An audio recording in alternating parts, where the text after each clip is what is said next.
A record number of scams have been reported in Singapore over the past year. The increase means the overall crime rate is at its highest level in more than a decade. More than 15,700 scams were reported. That's a 65% increase from the year before. Across all crimes, 37,400 cases were reported, and that is up by 6.5%. E-commerce and social media impersonation scams were the two most frequent scams. There were more than 3,300 e-commerce scams, up about 20%. Social media impersonation scams soared to about 3,000 cases, up from about 780. That's where scammers pass themselves off as friends of victims on social media, tricking them into disclosing credit card details and one-time passwords. The number of banking-related phishing scams also increased significantly. In the majority of such cases, scammers posed as bank staff, getting victims to disclose internet banking information. There were more than 1,300 cases reported, up from 80 in 2019. The key weakness of us humans is that we are driven by our emotions, and scammers make use of that.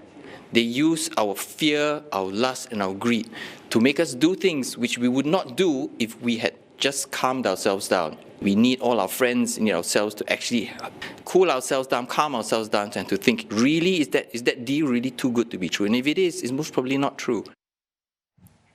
Physical crimes decreased, theft and housebreaking fell to a 36-year low. Outrage of modesty cases also fell by about 18%. Police say that is partly due to fewer people being out and about during the COVID-19 circuit breaker. Ivan, as he wants to be known, is a victim of an e-commerce scam.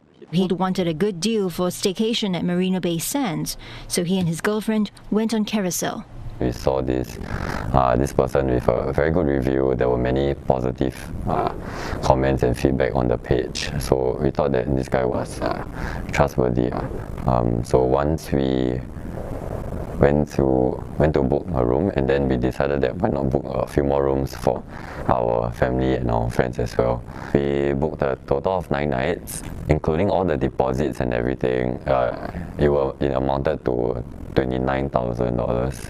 On the day that Ivan was supposed to check in, the scammer told Ivan that his bank account was frozen. He needed more money to unlock his account, so refunds can be made. It was more of like we had this initial sum with him already, and we weren't ready to let that amount go. So Ivan decided to cough up more money, and the scammer continued to cook up more sob stories. We're communicating with him on a daily basis. Sometimes he'll call at 4 a.m. like randomly and tell us, hey, I found some money already, I think I can pass you back. And then nothing happened also. So he keeps your hopes up at certain periods of time also. After 4 months, the couple ended up being scammed of $270,000. The culprit was eventually caught and charged in court. He's allegedly involved in at least 8 cases with losses amounting to $360,000. One online marketplace says such scammers are getting more sophisticated.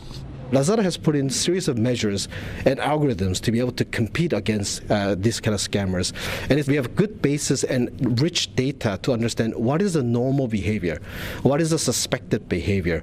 We look at histories, the frequency, the purchase amount, the purchase types, purchase behaviors. Lazada was able to reduce scams by 80% in the second half of 2020 compared to the first. Last year, the authorities froze more than 9,000 bank accounts. Over $57 million was recovered, or 35% of the money scammed. They were also able to do so within days instead of months because of strong collaboration with e-commerce firms. Every day when we will go through all the police reports to sieve out the online monikers, the suspicious advertisements. We will then send the URLs and online monikers to all these online marketplaces to proactively take them down. So you can see that from last year, we have detected and removed more than 2,900 online monikers and advertisements. Police add that it's difficult to recover money transferred to scammers and is urging the public to exercise caution when making online transactions.